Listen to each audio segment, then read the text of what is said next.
ডাঙৰীয়াক আমি বিৰোধী ঐক্য মঞ্চ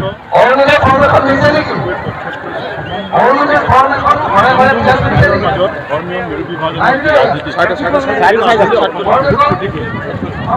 বেছি ক্ষতি কৰিলে মুছলমানসকলক বিজেপিয়ে দ্বিতীয় শ্ৰেণীৰ নাগৰিক বনাব আৰু কি ধৰণে বিভিন্ন চৰকাৰী সুবিধাৰ পৰা বঞ্চিত কৰে এই কথাবিলাকৰ বিৰুদ্ধে একমাত্ৰ উপায় হৈছে যে আমি মুছলমানসকলে আমাৰ হিন্দুসকলেও সাম্প্ৰদায়িক নিৰ্বিভাজনৰ ৰাজনীতিক বাদ দিব লাগিব। আজমল ডাঙৰীয়া হিমন্ত বিশ্ব শৰ্মাৰ লগত সন্মিলিতভাৱে যিটো সাম্প্ৰদায়িক ৰাজনীতি উত্থান কৰাৰ ষড়যন্ত্ৰ সেই ষড়যন্ত্ৰ ৰাইজে এতিয়া বুজি পাইছে। হিমন্ত বিশ্ব শৰ্মাৰ আজমল ডাঙৰীয়া ৰাইজে অতিপূৰ্ব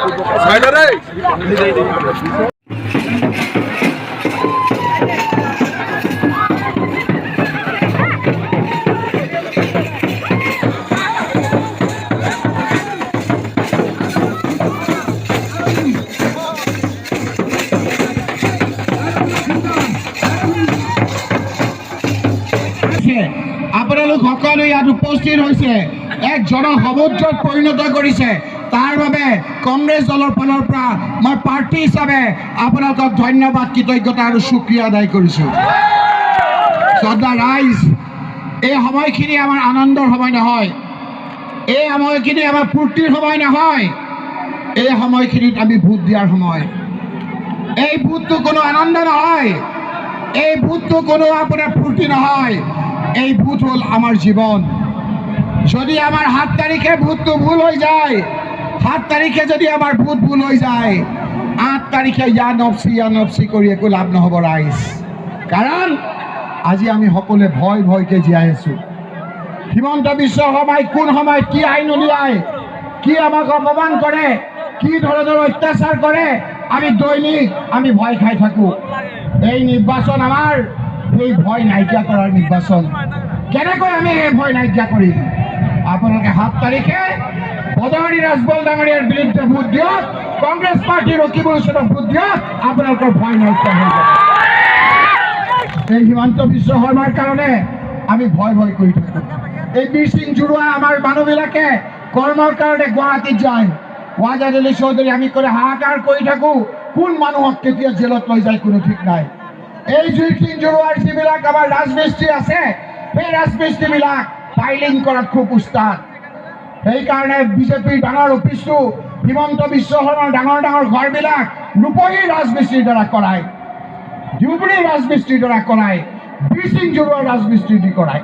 কাৰণ আমাৰ ইয়াত ৰাজমিস্ত্ৰীসকলে টেকনিকেলি বহুত চাউণ্ড, কিন্তু সেই ঘৰটো বনোৱাৰ পাছত সেই পইচাখিনি লৈ যেতিয়া বীৰ সিং জুৰুৱা মানকাছাৰ যেতিয়া আমাৰ চাউথ চানমাৰা ইয়াত থাকিবলৈ আহে, আমাৰ ল'ৰা ছোৱালীবিলাক শুই থকা অৱস্থাত সেই মানুহজন যিজন কষ্ট কৰি গুৱাহাটীত তেওঁলোকৰ ডাঙৰ বিল্ডিং বনায়, বিজেপিৰ ডাঙৰ বিল্ডিং বনায়, সেই বিল্ডিং বনোৱা সেই আমাৰ টেকনিকেলি চাউণ্ড মানুহজনক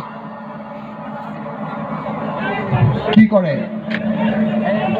বিয়াৰ নামত, বাল্য বিবাহৰ নামত ঘৈণীয়েকৰ বুকুৰ পৰা কাঢ়ি লৈ গৈ জেলত লৈ যায়, হয়নে নহয় কওক?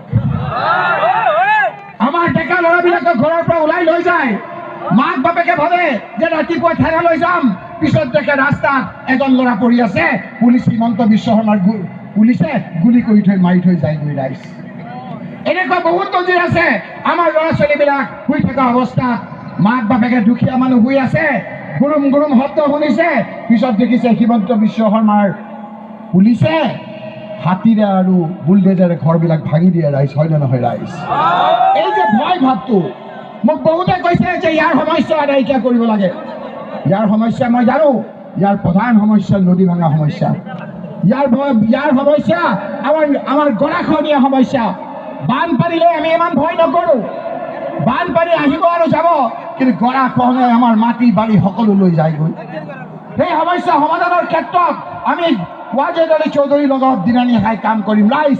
এই সমস্যা দিল্লীৰ পৰা আমি আপোনালোকৰ এই সমস্যা সমাধান কৰিম।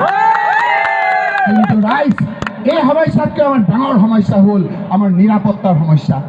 সেই যে শুই থাকোঁতে হিমন্ত বিশ্ব শৰ্মাৰ পুলিচে লৈ যায়। আপোনালোকক মই কথা দিছোঁ ৰকিবুল হুছেইনে, আপোনালোকে আপোনালোকৰ প্ৰতিনিধি কৰক ৰকিবুল হুছেইনক, এজন সীমন্ত নহয়, দুজন সীমন্ত নহয়, 50জন সীমন্তই আপোনালোকৰ গাৰ নোমেলাব নোৱাৰে। আপোনালোকৰ বিপদৰ সময়ত সন্মুখত থাকি ৱালৰ নিচিনা খাৰা হৈ থাকিম, এজন মানুহক এটা হাত দিবলৈ মই নিদিওঁ। মই ৰাইজৰ আগত কথা দিছোঁ। সেইকাৰণে ৰাইজ, এই ভোটটো বহুত গুৰুত্বপূৰ্ণ। এই ভোটটো যদি আপোনালোকে গলত জেগাত দি দিয়ে, গোটেই জীৱনটো থাকিব লাগিব। ল'ৰা ছোৱালীৰ ভৱিষ্যত নাইকিয়া হৈ যাব, ভয়তে থাকিব লাগিব। সেইকাৰণে ৰাইজ, আজি আপোনালোকক কৈছোঁ যে হিমন্ত বিশ্ব শৰ্মাক আঁতৰাবলৈ হ'লে আমি UDF-টো নাইকিয়া কৰিব লাগিব। যেতিয়ালৈকে UDF থাকিব, তেতিয়ালৈকে বিজেপি দিছপুৰত থাকিব। UDF নাইকিয়া কৰিবলৈ হ'লে, দিছপুৰৰ পৰা বনৱাৰী ৰাজবল ডাঙৰীয়াক নাইকিয়া কৰি, হিমন্ত বিশ্বক নাইকিয়া কৰিবলৈ হ'লে, ধুবুৰীৰ পৰা সাংসদ হিচাপে বদৰুদ্দিন ৰাজবল ডাঙৰীয়াক আমি পদচ্যুত কৰিব লাগিব। মনত ৰাখিব ৰাইজ, 7 তাৰিখে আপোনালোকক কোৱা নাই, কোনোবা যদি ক'ৰবাত এজন দুজন UDF আছে, UDF ভাইসকল আমাৰ লগত আহক। এইটো জীৱন মৰণৰ ভোট। এই ভোটটো আপোনালোকে বদৰুদ্দিন ৰাজবল ডাঙৰীয়াৰ বিপৰীতে দিয়ক। বদৰুদ্দিন ৰাজবল ডাঙৰীয়াক আপোনালোকে সংসদ হিচাপে আঁতৰাই দিয়ক। 1 মাহৰ ভিতৰত দিছপুৰৰ পৰা হিমন্ত বিশ্বক আঁতৰাৰ দায়িত্ব আমি লৈছোঁ। হিমন্ত বিশ্ব শৰ্মা মুখ্যমন্ত্ৰী যেতিয়া আঁতৰিব, আমি সকলোৱে সুখে শান্তিৰে থাকিব পাৰিম নে নোৱাৰিম ৰাইজ? এই সিদ্ধান্ত আপোনালোকৰ। আপোনালোকে 7 তাৰিখে আপোনালোকে নিৰ্বাচন আপোনালোকে কৰিব। আমাৰ বিপদৰ সময়ত কোনোদিন আমাৰ লগত বদৰুদ্দিন ৰাজবল ডাঙৰীয়া নাই। NRCৰ সময়ত আছে আপোনালোকৰ লগত। আমাৰ যে মহিলাসকলৰ বিভিন্ন বিপদ আহিছিল, পঞ্চায়তৰ ছেক্ৰেটাৰী চাৰ্টিফিকেটৰ লগত আছিল আপোনালোকৰ লগত। আমি আছিলোঁ। আমি দিল্লীলৈ গৈ কপিল সিবাল, সলমান খুৰছিদৰ দৰে ডাঙৰ ডাঙৰ উকিল ধৰিছিলোঁ। মহিলাসকলৰ পঞ্চায়তৰ ছেক্ৰেটাৰী বিপদৰ সময়ত বেলিতা মাৰাক বুলি এগৰাকী ট্ৰাইবেল মানুহক লগত লৈ তেওঁৰ নামত কেছ কৰি মানুহক বিপদৰ পৰা ৰক্ষা কৰিছিলোঁ। আপোনালোকক মই কথা দিছোঁ ৰাইজ, আপোনালোকে আমাক মৰম দিয়ক, দোৱা দিয়ক। আপোনালোকৰ অসুবিধাবিলাক আমি চাম ৰাইজ। আপোনালোকৰ কি কৰিব পাৰিছোঁ নোৱাৰিছোঁ আপোনালোকে মন দি থাকোঁতে খবৰ লওক। কিমান মানুহক চাকৰি দিছোঁ মই, নাম আমি আপোনালোকক দিম।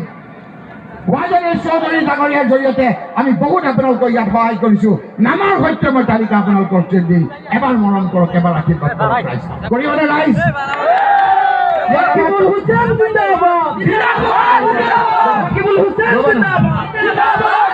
আপোনালোকৰ কিমান মানুহে আমাৰ কংগ্ৰেছক মোক ভোট দিব, হাতখন নামকচোন।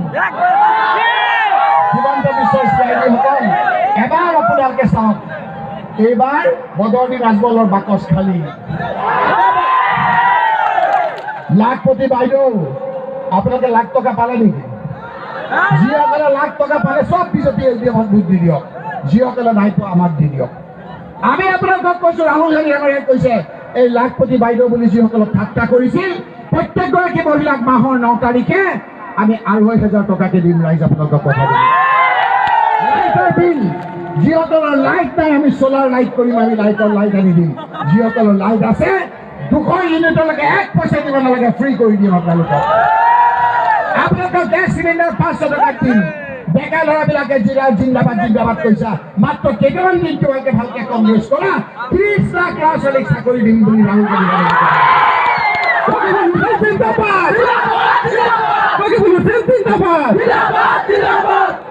এক সুন্দৰ পৰিৱেশত সকলোৱে আমি হাঁহি থাকিম। সিদ্ধান্ত আপোনালোকৰ।